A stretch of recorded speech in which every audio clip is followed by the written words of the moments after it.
Oh hey, you just caught me in line for Space Mountain. We're gonna be here for a while. Disney, a company well known for their TV shows and movies, but also almost equally as well known for their theme parks. Disney has many park locations located across the whole world, but there is one ride that has been able to make it to every single location. Space Mountain. Except Shanghai, but that would make my statement invalid. No matter which version, many people have great memories riding Space Mountain. And that's why today we are going to be taking a look at every single version of Space Mountain, from California all the way to Tokyo. So let's not waste any more time and get right into it. So the first ride I want to talk about is the Space Mountain located in Disney World. This was the first version of the ride, as well as the one that I have experience with. You start off by entering the Star Tunnel, where you can look through many of the windows and look off into space and all the stars. After getting through there, you make it into the loading station. Each cart can fit 3 people in it, and after getting into the cart, you are off into your space journey. You go through a tunnel that sends you off into space, where you go up the lift hill, where you can see a spaceship with astronauts on it, as well as what I presume to be ground control, making sure your flight goes smoothly.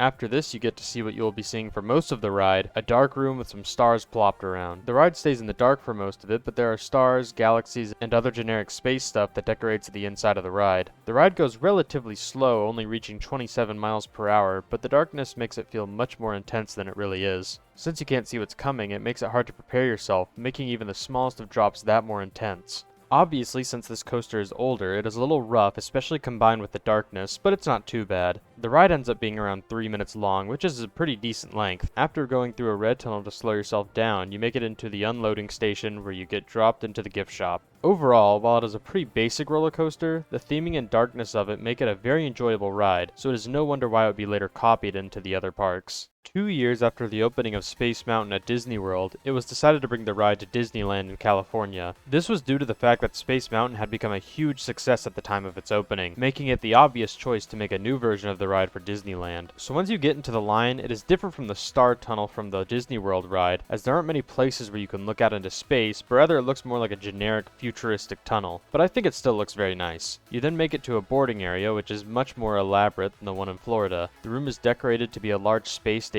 with a large spaceship hanging from the ceiling as the main centerpiece of the room. This entire loading station is much better than the one at Disney World, as it has a lot more detail put into it and is much more appealing to look at. The carts for this ride are also larger than the original, as they can now fit 6 people in one cart instead of just 3. Also, instead of having 2 separate loading stations like in the original, there is one loading station with a track switcher. After being sent off from the station, you go through a tunnel that leads into the launching tunnel, which is another huge upgrade from the original. It looks much better, but from what I can tell, the ride itself is very similar to the original.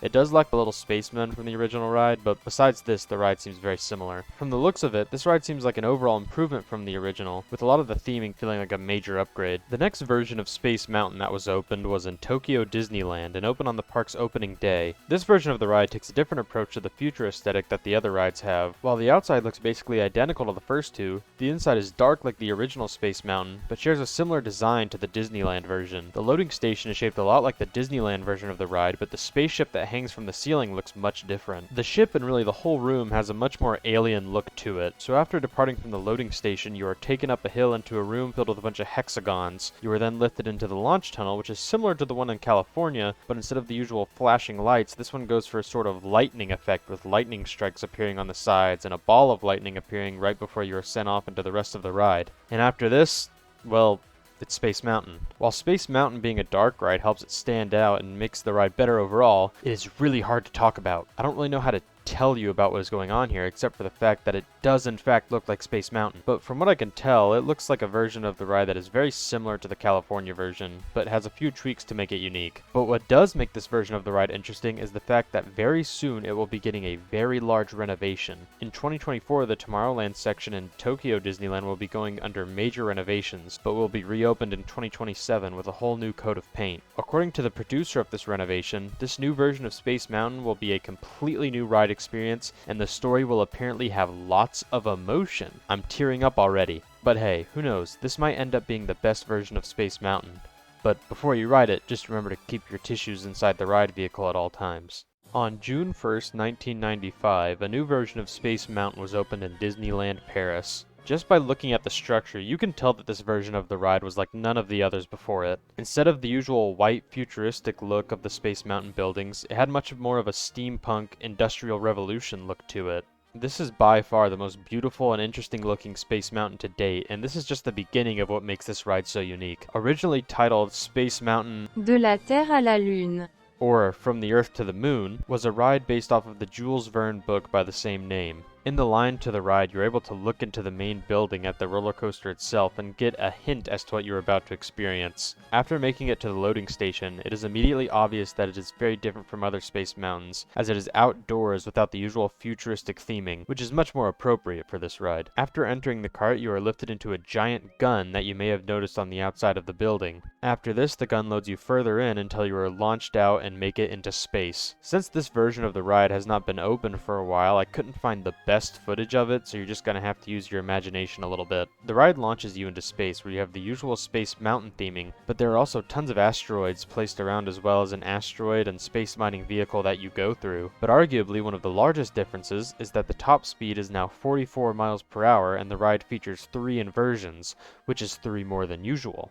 The ride then takes you up to a view of the moon with a creepy little face, and the carts are then off to the final part of the ride, whereafter you are slowed down and returned to the station. This version of the ride also features a beautiful soundtrack, but I'm choosing not to play it just in case. So on their hands, Disney had one of the most beautiful, interesting, and thrilling rides in any of their parks, and 10 years later, they decided to change it. Renamed to Space Mountain Mission 2, this version of the ride made some changes to the ride to make the overall theming much more generic space to be in line with the other Space Mountains. Good thing is there's much better footage of this ride, so you can actually tell what is going on. While the ride itself is no different, the theming based around From the Earth to the Moon has been removed, including the creepy little moon.